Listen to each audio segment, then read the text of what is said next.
এটা হচ্ছে আমাদের হ্যাক ব্র্যান্ডের পিএইচ মিটার। আমরা এটা দিয়ে হচ্ছে পিএইচ চেক করব। পিএইচ চেক করতে হলে প্রথম হচ্ছে আমাদেরকে এই পয়েন্টটা ইলেকট্রিক বোর্ডের সাথে কানেক্ট করতে হবে। কানেক্ট করার পরে এই মেইন সুইচ আছে যেটা দিয়ে পাওয়ার অন করতে হয়, পাওয়ার অন করলাম।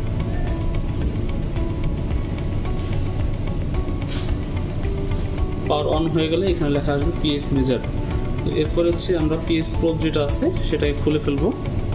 এটা হচ্ছে পটাশিয়াম ক্লোরাইড দিয়ে ডিজলভ করা থাকে সবসময়, যাতে হচ্ছে পিএইচ প্রোবটা নষ্ট না হয়ে যায়। এরপর পিএইচ প্রোবটাকে আমরা ডিস্টিল ওয়াটার দিয়ে ওয়াশ করে নেব।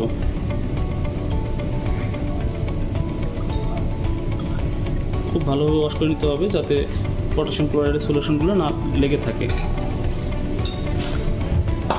এরপরে আমরা একটা পেপার টাওয়াল দিয়ে পিএইচ প্রোবটাকে বাইরে থেকে শুকিয়ে নেব।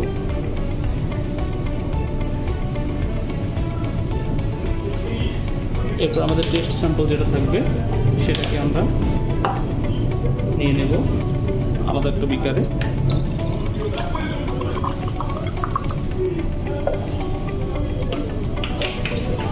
বিকারে নেওয়ার পরে এই হ্যান্ডেলটা চেপে আমরা পিএইচ প্রোবটাকে স্যাম্পলের ভিতরে ডুবাবো।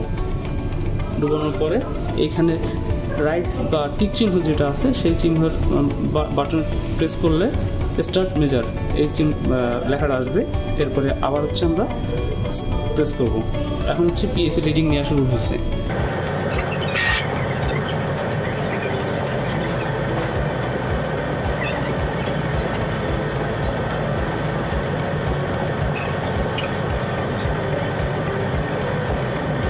এখন এবার হচ্ছে স্টেবল মেজারমেন্ট। আমাদের পিএইচ আসছে 7.07, 26.8 ডিগ্রি সেলসিয়াস টেম্পারেচারে।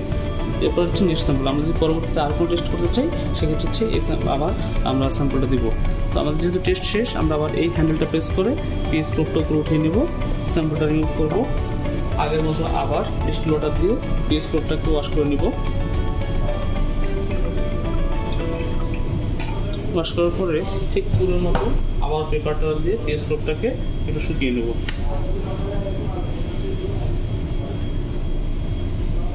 এটা খুব সাবধানে করতে হবে যাতে পিএইচ প্রোবটা কোনোভাবে ক্ষতিগ্রস্ত না হয়। এরপরে আগের মতো আমাদের যে পটাশিয়াম ক্লোরাইড সলিউশন ছিল সেই সলিউশন দিয়ে পিএইচ প্রোবটাকে ডুবিয়ে রাখবো এবং মেশিনটা অফ করে দেবো।